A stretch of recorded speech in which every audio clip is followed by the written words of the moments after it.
telling your husband you only married him because you had no better options than trying to manipulate him into staying when you realize your meal ticket might walk out. The clinical way he said it made me flinch. That's not, let me finish, he interrupted, his calm facade finally cracking. I have recordings of you telling Melissa I was pathetic for buying you flowers.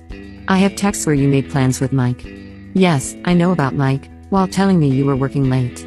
I have evidence of you taking money from my wallet without asking, then gaslighting me when I noticed it missing. Each word felt like a physical blow, not because he was wrong, but because he knew.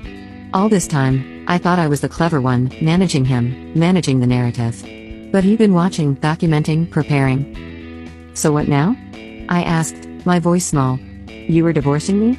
I haven't decided, he said, standing up. But I do know I deserve better than being someone's backup plan. As he walked away, I felt something I hadn't experienced in years, genuine fear. Not just of being alone or financially strapped, but of having miscalculated so badly. I'd spent our marriage believing I had all the power, that Trevor was the needy one who'd put up with anything to keep me. I never considered he might have a breaking point. I spent the next few days trying to regain control. I called his brother, who coldly informed me Trevor wasn't staying there anymore. I reached out to our mutual friends, who suddenly seemed busy whenever I suggested getting together.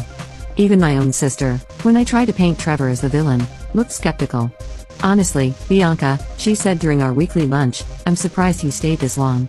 Remember my wedding? He spent the whole reception complaining that he danced like a dork to anyone who would listen, right where he could hear you. That was just a joke, I protested. No, she said quietly, it was cruel and embarrassing for him and for you. A month after Trevor walked out, when I convinced myself he was just taking an extended cooling-off period, the papers arrived, divorce papers, carefully prepared, along with a USB drive. The note attached simply read, evidence supporting the divorce petition. I suggest reviewing before contesting anything, Trevor. With shaking hands, I plugged in the drive. It contained dozens of audio files, screenshots of texts, financial records, and a single video. I clicked on it.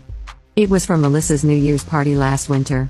I was tipsy, holding court in her kitchen with a few of our friends. I hadn't realized Trevor was within